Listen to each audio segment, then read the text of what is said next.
जोहार फ्रेंड्स, आप सभी का स्वागत है स्टडी फॉर गोल्स में।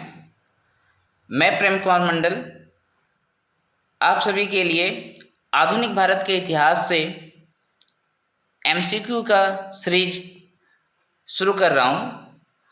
आज का क्लास प्रथम क्लास है आज का। इसमें आधुनिक भारत के इतिहास के पहले चैप्टर यूरोपीय देशों का भारत में आगमन से रिलेटेड एमसीक्यू आपको देखने मिलेंगे। तो चलिए दोस्तों, आज का क्लास शुरू करते हैं।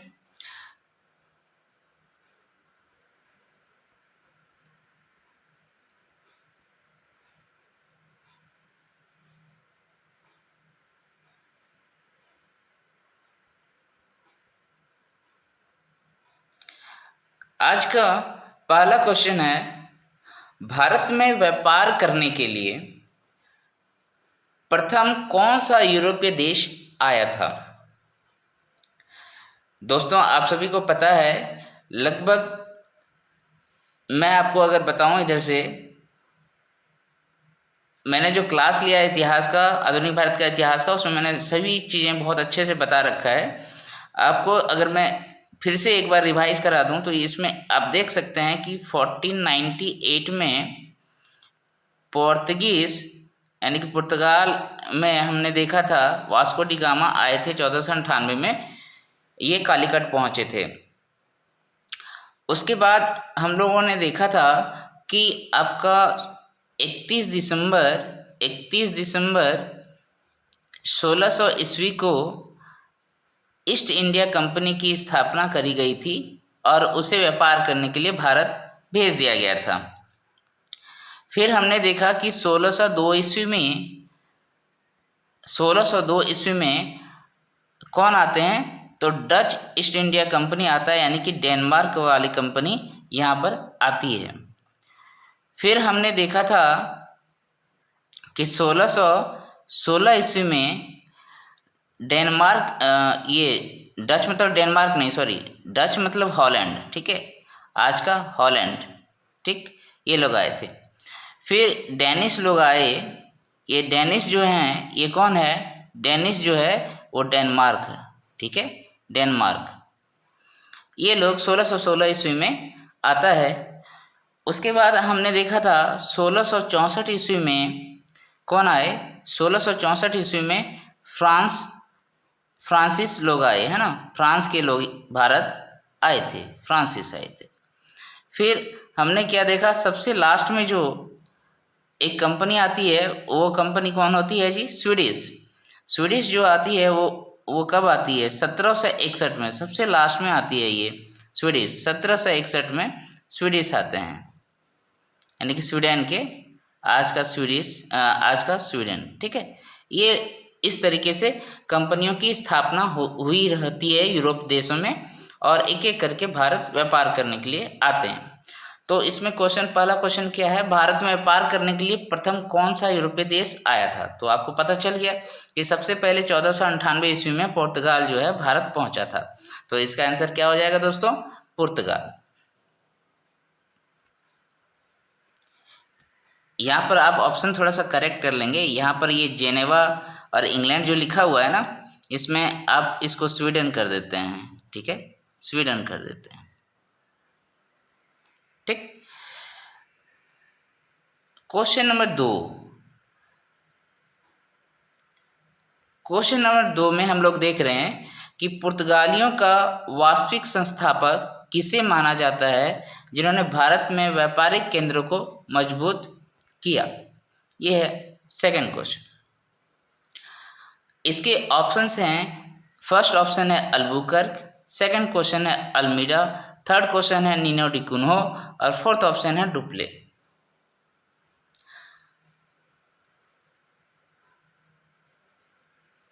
आपको मैं 10 सेकेंड देता हूं, आप इसका आंसर करके बताएंगे।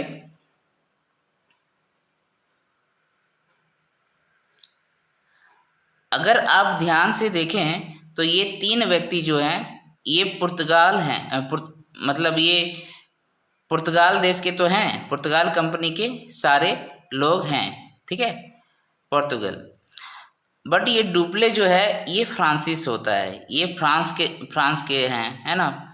तो यहाँ ये आंसर तो नहीं हो सकता है। अब बाद बाकी बचा अल्बुकर्क, अल्मीडा एंड निनो डी कुन्हा। ये तीनों ही पुर्तगालियों के ही जो कंपनी था उसके क्या होते हैं, गवर्नर्स होते हैं। तो सबसे पहले हमने देखा था कि 1498 में कौन आए, 1498 में वास्को डी गामा भारत आए और सिर्फ व्यापार करके चले गए। फिर बाद में वो आए थे। फिर 1500 ईस्वी में एक और व्यक्ति आए, उसका नाम था केब्रल। केब्रल भी आए, वो व्यापार किए और यहाँ पर कुछ दिन तक रहे। फिर हमने देखा कि 1505 ईस्वी में जो है वो कौन आए थे, 1505, ठीक है, 1505। तो 1505 में हमने देखा कि अल्मीडा जी भारत आए थे, अल्मीडा जी भारत आए थे, ओके, अल्मीडा। और इन्होंने कई सारे ब्लू वाटर पॉलिसी भी लाया और तरह तरह के अन्य चीज़ें लाया और उसमें क्या किया, कोशिश किया कि व्यापार को बढ़ाया जा सके मालाबार तट में। फिर आपने देखा होगा कि फिर 1509 में कौन आए, अल्बुकर्क आए। अल्बुकर्क किस ईयर आया था दोस्तों, अल्बुकर्क जो है आपका 1509 ईस्वी में आया था। और इन्होंने अपना विस्तार की नीति अपनाई, व्यापारिक क्षेत्र की में विस्तार, मैं साम्राज्यवाद का बात नहीं कर रहा हूँ। तो 1509 ईस्वी में इसने विस्तार की नीति अपनाई और तरह तरह जगह जगह पे अपना व्यापारिक कोठी खोलना शुरू कर दिया था। तो हम लोगों ने देखा था कि इनके समय को ही पुर्तगाल जो है अच्छे तरीके से भारत में इस्टेब्लिश हो पाए थे। तो इसका आंसर क्या हो जाएगा दोस्तों, 2 का आंसर हो जाएगा अल्बुकर्क।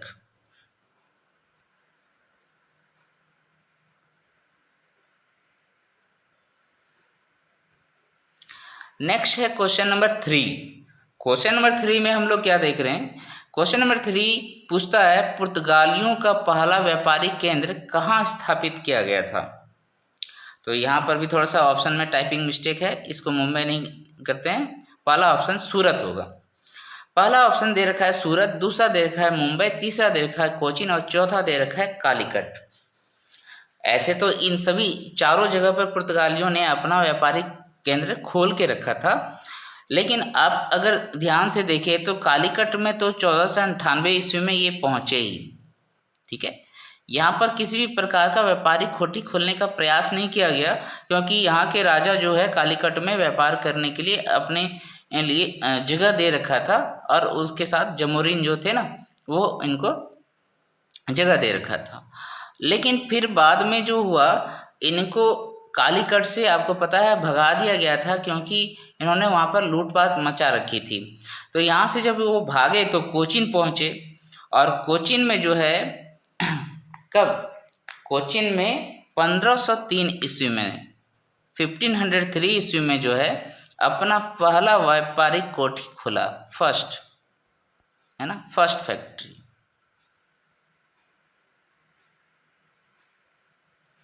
राइट।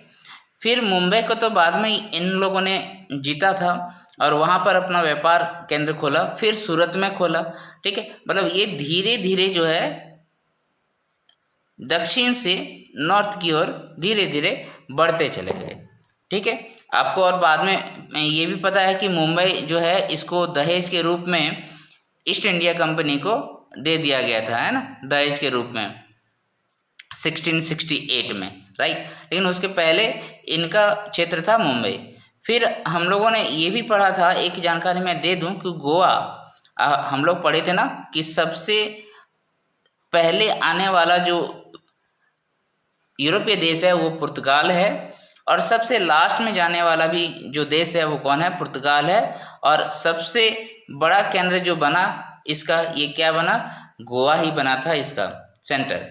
और हमने देखा था 1961 में गोवा को छोड़ के हुए भारत से जाते हैं।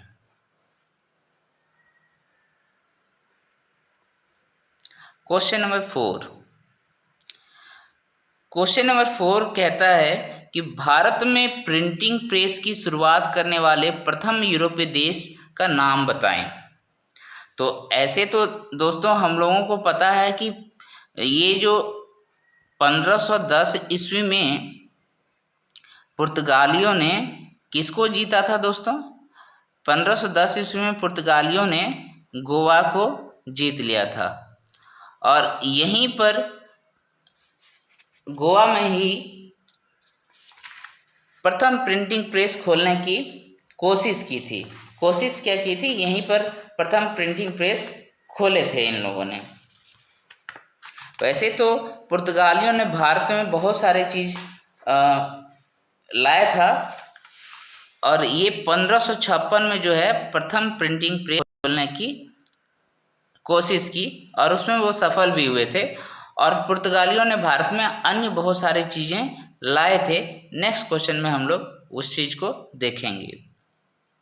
तो इसका आंसर क्या हो गया दोस्तों? यहाँ पर भी देखिए थोड़ा सा मिस्टेक है, तो डच नहीं होगा, पुर्तगाल होगा। पुर्तगाल 1556 ईस्वी में गोवा में पहला प्रिंटिंग प्रेस खोलने की कोशिश की, उसमें सफल हुए।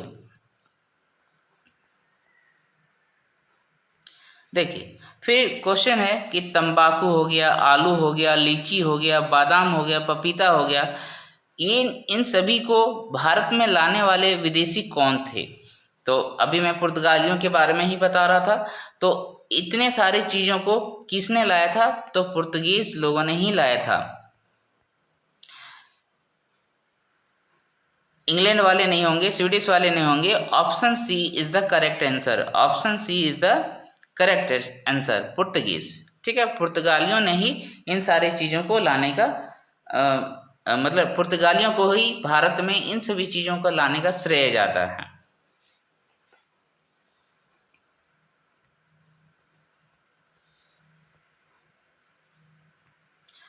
नेक्स्ट क्वेश्चन है, डच ईस्ट इंडिया कंपनी की स्थापना कब हुई? तो मैंने बताया ना आपको ईयर याद रखना है। तो ये हो गया कि 1498 ईस्वी में। तो आपका हो गया पुर्तगाल हो गया। और 1600 ईस्वी में आप जानते हैं ईस्ट इंडिया कंपनी की स्थापना करी गई थी। देखिए यहाँ मिस्टेक है थोड़ा सा, ये 1602 होगा, 1602 होगा, 1620 नहीं होगा, ये 1602 होगा। और 1602 ईस्वी में कौन आए? डच ईस्ट इंडिया कंपनी आई। और 1616 में मैंने किसका बताया था? डेनिश लोगों का बताया था, यानी कि डेनमार्क जो है वो आए थे। तो इसका आंसर क्या हो जाएगा दोस्तों? ऑप्शन सी हो जाएगा। 1602 ईस्वी में डच ईस्ट इंडिया कंपनी की स्थापना की गई थी।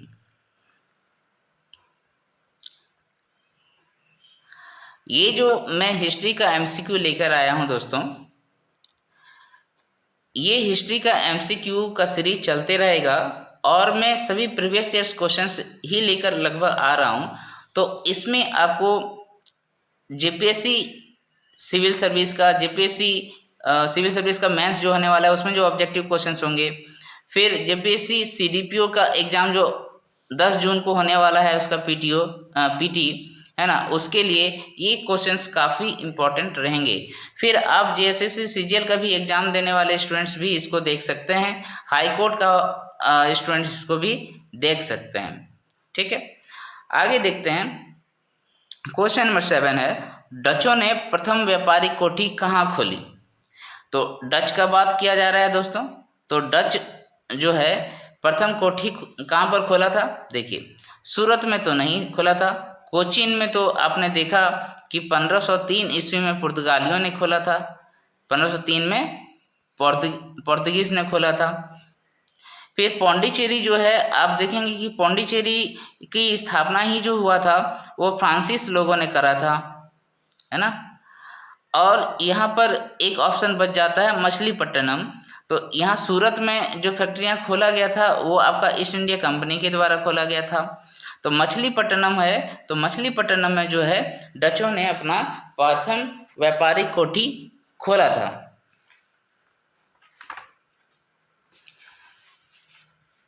तो मछलीपट्टनम आपको पता है ना पूर्वी तट पे है, पूर्वी तट में मछलीपट्टनम है और यहाँ पर किस ईयर में दोस्तों 1605 ईस्वी में जो है डचों ने पहला व्यापारिक कुठी खोला था, मछलीपट्टनम 1605 में। 1602 में तो वो आए थे, 1605 में व्यापारिक कोठी खोल दिया थे।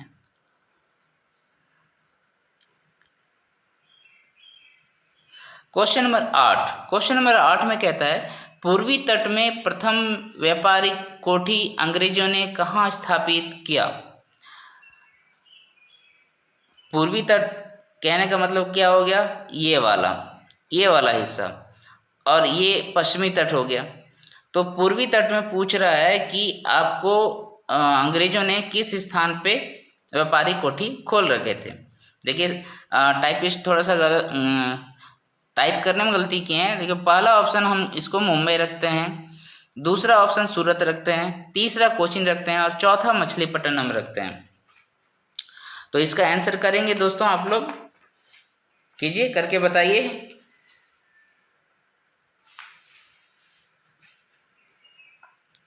तो चलिए आइए दोस्तों, मैं आपको इसका आंसर बताने का कोशिश कर रहा हूँ। सबसे पहले तो हम जानते हैं कि जो गुजरात के सूरत क्षेत्र थे, है ना, गुजरात के जो सूरत क्षेत्र थे, यहाँ पर सूरत में, ठीक है, सूरत में अंग्रेजों ने 1608 ईस्वी में व्यापारिक केंद्र खोलने का प्रयास करता है, लेकिन उसमें विफल हो जाता है। फिर 1609 ईस्वी में आपको पता है कि प्रथम अंग्रेज जो है वो जहांगीर के दरबार में जाते हैं। उनका नाम क्या होता है, कैप्टन हॉकिंस। स्टीफन हॉकिंस नहीं, स्टीफन हॉकिंस तो साइंटिस्ट थे। 1609 ईस्वी में कैप्टन हॉकिंस जो है जहांगीर के दरबार में जाते हैं और उनको एक फरमान मिल जाता है कि आप पश्चिमी तट पे, यानी कि वेस्ट, है ना, वेस्ट में फैक्ट्रियां खोल सकते हैं। और उस समय जो है उसको 400 का मनसबदारी भी मिला था दोस्तों।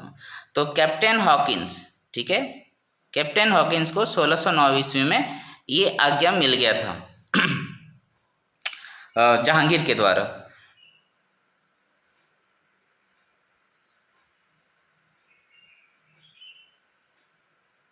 तो उसके बाद फिर 1609 में वो कैप्टन हॉकिंस जहांगीर के दरबार में जाता है और 1613 के आसपास उसको फरमान मिलता है, ठीक है, ये फरमान मिलता है 1613 के आसपास। तो 1613 ईस्वी में ये इसी जगह में, है ना, 1608 में सफल नहीं होते, लेकिन 1613 ईस्वी में पश्चिमी तट पे जो है व्यापारिक कोठी खोलने में सफल हो जाते हैं। और फिर वो इसके बीच में 1611 ईस्वी में जहाँ पर डचों ने अपना प्रथम व्यापारिक कोठी खोल रखा था, वहीं पर मछलीपट्टनम में 1611 ईस्वी में अपनी व्यापारिक कोठी खोलता है। तो इसका आंसर यहाँ देखिए पूछ रखा है पूर्वी तट। तो पूर्वी तट में कहाँ पर खोला था दोस्तों, मछलीपट्टनम में। कोचीन में तो आप पुर्तगाल को देखे थे, राइट। आगे चलते हैं, क्वेश्चन नंबर 9। क्वेश्चन नंबर 9 में है कि पश्चिमी तट में ईस्ट इंडिया कंपनी प्रथम फैक्ट्री खोली थी। कहाँ खोली थी, ये तो मैंने अभी पूरा कहानी बता दिया। तो पश्चिमी तट में आंसर क्या हो जाएगा दोस्तों, 1613 सूरत में, 1613 सूरत में खोला था। क्वेश्चन नंबर 10 में जाते हैं। क्वेश्चन नंबर 10, मुगल दरबार में पहुंचने वाले प्रथम अंग्रेज कौन थे। मुगल दरबार में पहुंचने वाले प्रथम अंग्रेज कौन थे। ये देखिए क्वेश्चन बहुत इंपॉर्टेंट है, सभी एग्जाम्स के लिए ये क्वेश्चन बहुत इंपॉर्टेंट है। तो हम लोग जानते हैं कि प्रथम में, मतलब शुरू में 2 अंग्रेज थे जो जहांगीर के दरबार में पहुंचे थे। पहले तो थे कैप्टन हॉकिंस,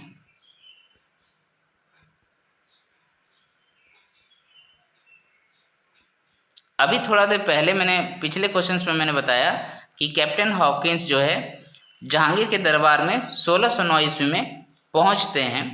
और दूसरा है सर थॉमस रॉ, ठीक है, थॉमस रॉ। और सर थॉमस रॉ जो है वो 1615 ईस्वी में जहांगीर के दरबार में पहुंचते हैं। और हम लोगों को पता है कि दोनों को बहुत ज़्यादा सफलता मिलती है। कैप्टन हॉकिंस को तो पश्चिमी तट पे व्यापार करने की और कोठियाँ खोलने के अधिकार मिल जाते हैं, और थॉमस रॉ को जो है वो जितना मुगल साम्राज्य है उन सभी क्षेत्रों पे व्यापार करने का अधिकार मिल जाता है। तो इसमें पूछा है मुगल दरबार में पहुंचने वाले प्रथम अंग्रेज, तो प्रथम अंग्रेज कौन हो गए? कैप्टन हॉकिंस हो गए, कैप्टन हॉकिंस हो गए, right.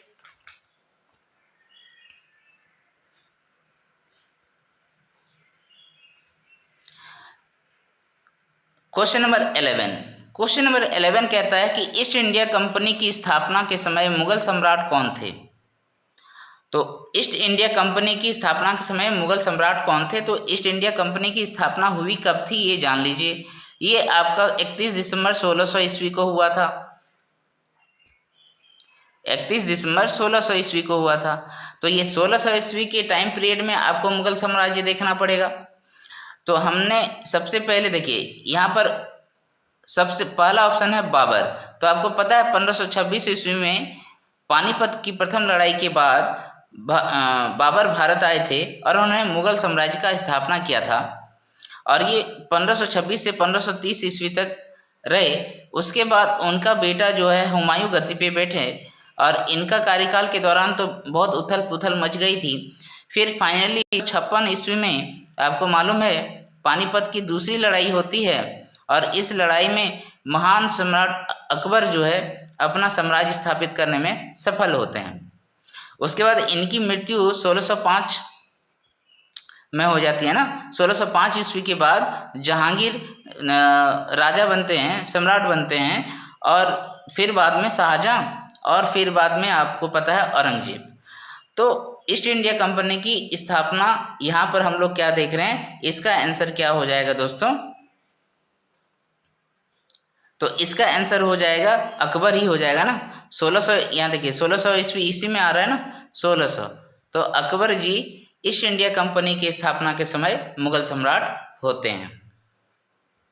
Next question, question number 12, Fort Saint George की स्थापना कहाँ की गई थी? तो फोर्ट सेंट जॉर्ज की स्थापना दोस्तों हम लोगों को मालूम है कि मद्रास में करी गई थी। अंग्रेजों को मद्रास पट्टे के रूप में मिल जाता है, और बाद में वहाँ पर एक किले का निर्माण करता है, उसी किले का नाम रखा जाता है, एक फोर्ट का निर्माण करता है, इसी फोर्ट का नाम रहता है fort Saint George.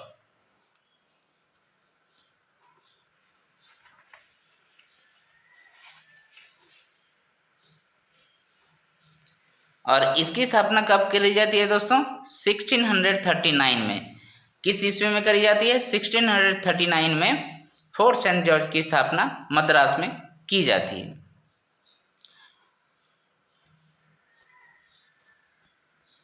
Next question, question number 13 में जाते हैं। क्वेश्चन नंबर 13 क्या कहता है?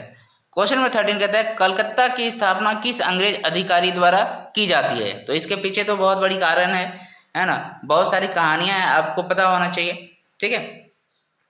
तो आपको एक कहानी में छोटा सा बता ही देता हूँ तो आपको याद रहे कि 1686 ईस्वी में आपको पता है हुगली जो है ना, ये बंगाल में बहुत बड़ा व्यापारिक केंद्र था, ठीक है, हुगली, क्योंकि यहाँ पर हुगली रिवर भी थी, उसके रीजन से बहुत बड़ा व्यापारिक केंद्र, बहुत बड़ा व्यापारिक क्षेत्र यहाँ पर पाया जाता था। तो यहाँ पर सभी यूरोपीय देश जो है ना आके बसना चाहते थे।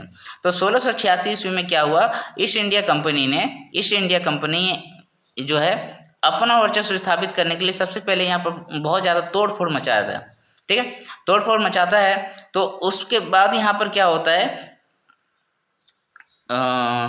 उसके बाद इसको जो औरंगजेब जो होते हैं ना, इस टाइम औरंगजेब शासन कर रहे हैं, तो औरंगजेब जो होता है ईस्ट इंडिया कंपनी को यहाँ से मार काट के भगा दिया जाता है, ठीक है, इस क्षेत्र को पूरा खाली कर दिया जाता है यूरोपीय देशों से।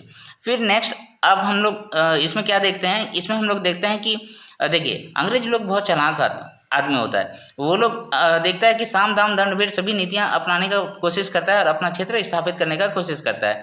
तो यहाँ देखा कि हम तो औरंगजेब से सकेंगे नहीं, है ना, औरंगजेब की सेना बहुत ताकतवर होती है।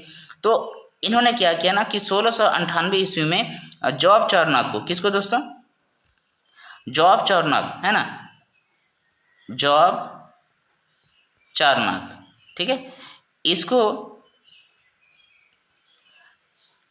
मुगल दरबार में भेज दिया जाता है और वहाँ पर क्या कहा जाता है कि माफ़ी मांग के आना है, आपको माफ़ी मांगना है, ठीक है, माफ़ी मांग के और अपने अधिकार क्षेत्र जो क्षेत्र में वो व्यापार करते थे उन क्षेत्रों को पाना है, और यही चीज़ ये काम करते हैं। तो इनको यहाँ पर माफ़ी के तौर पे क्या क्या मिल जाता है, उनके सभी क्षेत्र बंगाल में लगभग मिल जाते हैं। उसके बाद इसको 3 गांव मिलते हैं, है ना, एक तो कालीकता, है ना, कालीकत, आप कालीकत भी बोल सकते हैं इसको, है ना, कालीकत हो गया, प्लस सूता नीति होता है, सूता नीति होता है, और एक क्या है दोस्तों, और एक क्षेत्र इसको मिलता है इसमें, कैसे मैं नाम भूल रहा हूँ, गोविंदपुरी, गोविंदपुरी, ठीक है, और एक क्या मिलता है इसको, गोविंदपुरी, राइट। तो ये गोविंदपुरी मिल जाता है इसको, या और इसी तीनों को मिला के जो है ना बाद में कलकत्ता बनाया जाता है। तो चलिए ऑप्शंस देखते हैं। पहला रॉबर्ट क्लाइव, तो ये तो नहीं है, मुनरो जी ये नहीं है, जॉब देखिए चार्नक जो है ना नीचे चला गया, शिफ्ट हो गया, तो ये जॉब चार्नक, तो ऑप्शन सी होगा जॉब चार्नक, अल्बुकर्क आंसर नहीं होगा, ठीक है, जॉब चार्नक। फिर नेक्स्ट क्वेश्चन चलते हैं। क्वेश्चन नंबर 14, क्वेश्चन नंबर 14 कहता है हुगली स्थित पुर्तगाली बस्तियों को पूरी तरीके से नष्ट किया गया किस मुगल सम्राट के द्वारा, किस मुगल सम्राट के द्वारा पुर्तगालियों की बस्तियों को पूरी तरीके से नष्ट कर दिया गया। अभी तो हुगली का कहानी आपने सुना कि हुगली में अक्सर क्या होता है, ये सबसे पहले तो ये बंगाल का सबसे अच्छा और सबसे बड़ा व्यापारिक केंद्र होता है। तो यहाँ पर सभी यूरोपीय कंट्रियाँ जो है आके अपना व्यापार करना चाहते हैं। तो पुर्तगाली जब आए थे तब इन लोगों ने यहाँ पर भी अपना व्यापारिक कोठियाँ खोल रखा था, ठीक है, व्यापार करते थे। तो अब पुर्तगाली बस्तियों को पूरी तरीके से नष्ट किया गया किस मुगल सम्राट के द्वारा, तो इसका आंसर होगा आपका शाहजहाँ, ठीक है, शाहजहाँ के द्वारा पुर्तगाली बस्तियों को लगभग कब ये हो गया आपका,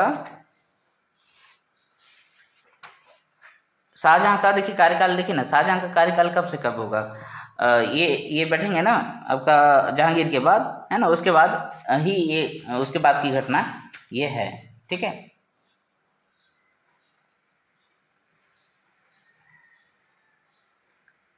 चलिए फिर नेक्स्ट क्वेश्चन चलते हैं, इसमें ज़्यादा एक्सप्लेनेशन की जरूरत नहीं है। नेक्स्ट क्वेश्चन है अंग्रेजी शासनकाल में अफीम उत्पादन हेतु प्रसिद्ध भारतीय राज्य कौन था, ठीक है। तो देखिए बेसिकली यहाँ पर कर्नाटक और तमिलनाडु ये तो प्रमुख केंद्र में नहीं था, बंगाल और बिहार 2 जगह ऐसा था जहाँ पर अफीम की खेती करी जाती थी, और सबसे ज़्यादा जो फेमस था वो था बिहार। सबसे ज़्यादा अफीम की उत्पादन जो है बिहार में कराया जाता था और पटना इसके लिए फेमस था, ठीक। क्वेश्चन नंबर 16, क्वेश्चन नंबर 16 कहता है कि कंपनी फ्रांसेस देश इंदेश ओरिएंटलेस, यानी कि आप सीधा सीधा समझिए French east India company, French east India company, तो फ्रेंच ईस्ट इंडिया कंपनी की स्थापना कब हुई थी दोस्तों, 1664 ईस्वी में हुई थी, और इस समय लुई 14, ठीक है, लुई 14 वहाँ के निरंकुश राजा हुआ था, ठीक है, तो लुई 14 हो गया। इसका आंसर क्या हो जाएगा, कंपनी की स्थापना कौन करवाता है, Louis 14, okay. Question number 17, question number 17 है प्रथम फ्रांसीसी व्यापारिक केंद्र की स्थापना कहाँ की गई, तो प्रथम फ्रांसीसी व्यापारिक केंद्र की स्थापना कहाँ की गई थी दोस्तों, ये आपको देखना है। पहला ऑप्शन है सूरत, दूसरा ऑप्शन है मुंबई, तीसरा है पांडिचेरी और चौथा है कालीकट। तो यहाँ पर फ्रांसीसियों की बात करी जा रही है, 1664 ईस्वी के बाद की बात करी जा रही है।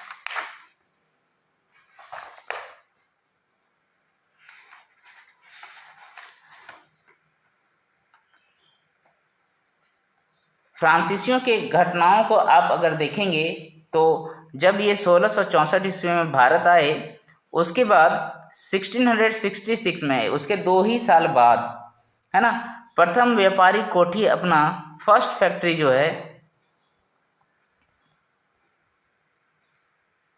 फर्स्ट फैक्ट्री सूरत में, ठीक है, फर्स्ट फैक्ट्री सूरत में खोला।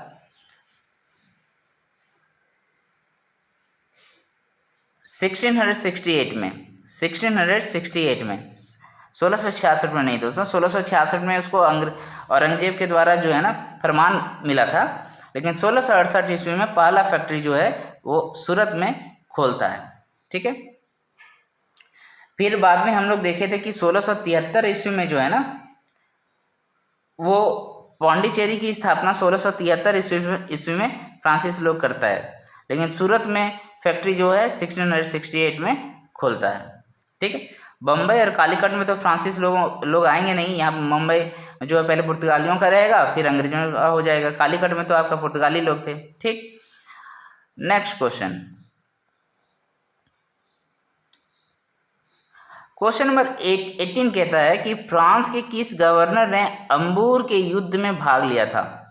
तो अंबूर का युद्ध बहुत फेमस है, आपको मालूम है कि यहाँ पर कर्नाटक का जो नवाब होता है उसके वो एक तरफ होते हैं,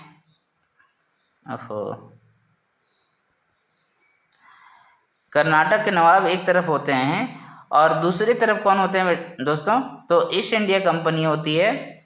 उसके बाद इसमें आपको हैदराबाद के निजाम भी मिलेंगे,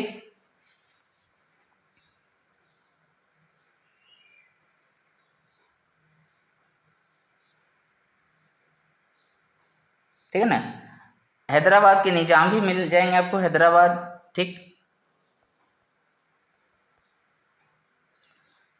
और उसमें हम लोग देखते हैं कि कर्नाटक का ही जो मंत्री रहता है ना, चांद साहब, है ना, चांद साहब ये होते हैं एक तरफ। और उसमें हम लोग देखते हैं कि कर्नाटक का जो नवाब होता है, कर्नाटक का नवाब अनवरुद्दीन वो इस युद्ध में पराजित हो जाते हैं, ठीक है, अनवरुद्दीन इस युद्ध में पराजित हो जाते हैं। और ये कब की घटना है दोस्तों, 1749 की घटना है। और ये युद्ध क्यों करी जाती है, तो ईस्ट इंडिया कंपनी जो है अपना साम्राज्य को बढ़ाने के लिए ये सब काम करता है, ठीक है, कि एक दूसरे को लड़ाता रहे, राइट। तो 1749 में फ्रांस के किस गवर्नर ने अंबूर के युद्ध में भाग लिया था, ये बोला गया है। तो यहाँ पर मैंने थोड़ा सा ये देखिए, ये ईस्ट इंडिया कंपनी नहीं, यहाँ फ्रांसिस होगा ना, फ्रांस होगा। ईस्ट इंडिया कंपनी तो क्या कहते हैं, उसका फ़ायदा उठाते हैं, तो फ्रांस रहता है। तो फ्रांसिस लोग जो है इस टाइम फ्रांस का जो विस्तार नीति कर रहा होता है वो कौन होता है, डुप्ले। कौन होता है, सबसे फेमस नाम है फ्रांसीसियों में गवर्नर का, ये डुप्ले जी, है ना। तो इसका आंसर क्या हो जाएगा दोस्तों, डुप्ले। इसका आंसर क्या हो जाएगा, डुप्ले।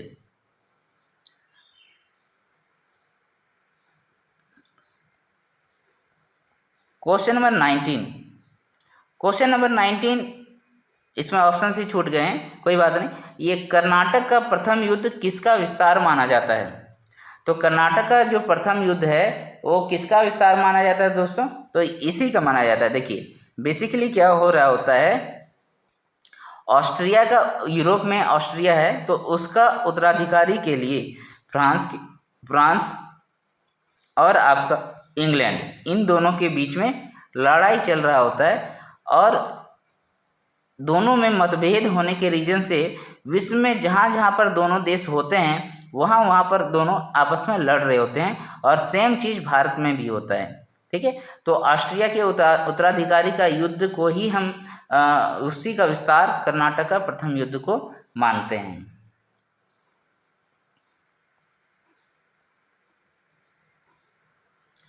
क्वेश्चन नंबर 20 और ये आज का सेशन का लास्ट क्वेश्चन है दोस्तों। ठीक है, क्वेश्चन नंबर 20, अंग्रेज जनरल आयरकूट एवं फ्रांसिस लल्ली के बीच वांडीवास का लड़ाई कब होता है? देखिए, ये वांडीवास का लड़ाई जो है ना, हजारों बार आपको एग्जामों में क्वेश्चन मिल जाएगा। तो सबसे पहले अब कब होता है यही पूछा है, और ये देखिए आधा जानकारी क्वेश्चंस में ही दे रखा है कि अंग्रेज की तरफ से जो लड़ता है वो जनरल आयरकूट लड़ता है, और फ्रांसीसियों की तरफ से जो लड़ता है वो लल्ली लड़ता है। तो अभी जो हमने देखा ना ऑस्ट्रिया का युद्ध है ना, ऑस्ट्रिया के उत्तराधिकारी का युद्ध, तो ऑस्ट्रिया के उत्तराधिकारी के लिए इन दोनों के बीच में ना, इंग्लैंड के बीच में और फ्रांस के बीच में लगभग 20 वर्षों से युद्ध चलते रहता है। ठीक है, और हमने देखा कि यहाँ पर फ्रांसीसी जो है उसका जो कंपनी है उसका यहाँ पर गवर्नर है लल्ली, और इधर अंग्रेजों का है जनरल आयरकूट। तो दोनों के बीच में वांडीवास में लड़ाई 1760 में होता है। कब होता है? 22 जनवरी को होता है, राइट, 22 जनवरी 1760 को होता है। और इसी युद्ध के बाद आपको पता है फ्रांस का वर्चस्व जो है इंडिया में ख़त्म हो जाता है। ठीक है, ख़त्म हो जाता है। तो इसका आंसर क्या हो जाएगा दोस्तों? पर यहाँ परसेंटेज घुस गया है, परसेंटेज नहीं होगा, 22 जनवरी 1760। दोस्तों, आपको ये सेशन कैसा लगा ज़रूर कमेंट में लिख के बताएं। अगर आपको मेरा लेक्चर अच्छा लग रहा है तो आप मेरा वीडियो को ज़रूर से ज़रूर लाइक करें। हमारा स्टडी फॉर गोल्स चैनल को आप सब्सक्राइब करें, बेल आइकन दबा के रखें। आपको हर समय आपको ऐसे वीडियो लेक्चर्स मिलेंगे जो आपके एग्जाम्स पॉइंट ऑफ व्यू से ही रखा जाता है। तो दोस्तों, अगर आपको 11th जेपीएससी के पेपर 2 कोटा का तैयारी करना है तो आप यहाँ पर जुड़ सकते हैं। इसमें आपको कंप्लीट हैंड रिटन नोट्स मिल जाएंगे, कंप्लीट वीडियो लेक्चर मिलेंगे, आंसर राइटिंग प्रैक्टिस हो जाएगा, प्रीवियस ईयर्स का क्वेश्चंस भी आपको प्रैक्टिस कराया जाएगा, और कोई भी डाउट हो तो व्हाट्सएप के जरिए क्लियर कर लिया जाएगा। आप अगर गूगल प्ले में जाते हैं तो स्टडी फॉर गोल्स चैनल आपको इस तरीके से मिलेगा, उसको आप अपने मोबाइल में इंस्टॉल कर लीजिए और तरह तरह के कोर्सों से आप अवगत हो जाइए।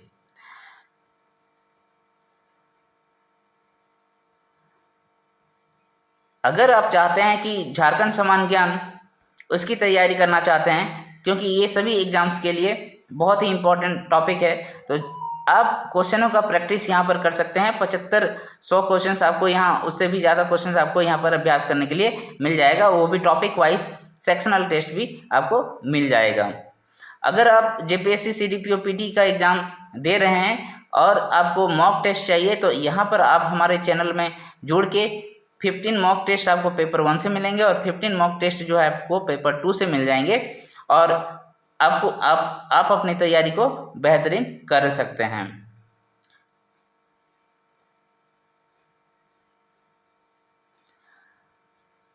अगर आपको तरह तरह के पीडीएफ चाहिए और हमारे टेलीग्राम चैनल के साथ आप जुड़ना चाहते हैं तो स्टडी फॉर गोल्स आप यहाँ देखेंगे, टेलीग्राम चैनल है हमारा। इसमें आपको अभी सब्सक्राइबर 15,000 के ऊपर मिल जाएंगे। और अगर आप खोटा स्पेशल में देखना चाहते हैं तो खोटा स्पेशल के लिए रंजीत सर का एक टेलीग्राम चैनल आपको उसी में लिंक के रूप में मिल जाएगा, और वहाँ से आप खोटा की तैयारी को भी बेहतरीन कर सकते हैं। तो ठीक है दोस्तों, आइए जुड़िए स्टडी फॉर गोल्स परिवार के साथ और मेंबर बन के जो है अपना नॉलेज को बढ़ाइए। आज का सेशन इतना ही रहेगा दोस्तों। जय झारखंड, जय हिंद।